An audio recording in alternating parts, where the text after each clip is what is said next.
इस वक्त हमारा देश मौसम के दो बिल्कुल विपरीत हिस्सों में बटा हुआ है। एक ओर दक्षिण भारत में लगातार 3 बड़े मौसमी सिस्टम सक्रिय हैं।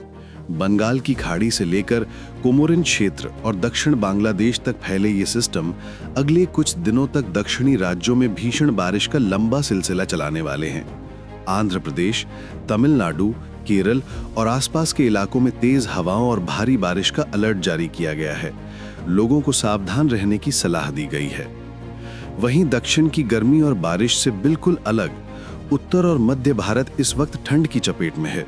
राजधानी दिल्ली में शनिवार को लगातार दूसरे दिन भी हवा की गुणवत्ता बहुत खराब श्रेणी में दर्ज की गई, जिससे सांस लेना मुश्किल हो रहा है। 16 निगरानी केंद्रों ने तो AQI को गंभीर श्रेणी में बताया है। इसके साथ ही दिल्ली में न्यूनतम तापमान गिरकर 9.7 डिग्री सेल्सियस पर पहुंच गया, जो इस मौसम का अब तक का सबसे ठंडा दिन रहा है। मौसम विभाग का अनुमान है कि 18 नवंबर तक दिल्ली का मौसम साफ रहेगा, लेकिन रात और सुबह हल्का से मध्यम कोहरा रहेगा।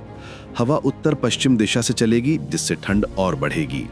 IMD के मुताबिक दिल्ली का तापमान सामान्य से 3 से 5 डिग्री सेल्सियस कम रहने वाला है।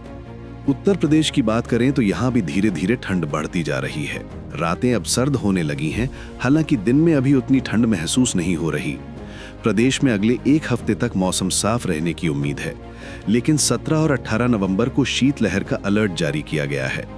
इस दौरान सुबह के समय धुंध के साथ कहीं कहीं हल्का से मध्यम कोहरा भी पड़ सकता है।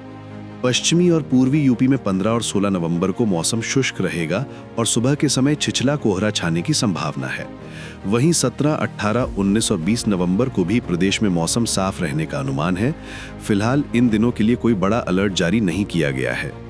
उत्तराखंड में भी ठंड तेजी से अपनी पकड़ बना रही है। पहाड़ी इलाकों में पाला पड़ना शुरू हो गया है, जिससे लोगों की मुश्किलें बढ़ गई हैं। मौसम विभाग के अनुसार अगले कई दिनों तक मौसम शुष्क रहेगा, लेकिन सुबह और शाम की ठिठुरन लगातार बढ़ती जाएगी। तो कुल मिलाकर देश का मौसम इस वक्त पूरी तरह से बदल रहा है। जहां दक्षिण में बारिश का दौर चलेगा, वहीं उत्तर और मध्य भारत में कड़ाके की ठंड और कोहरा दस्तक दे रहा है।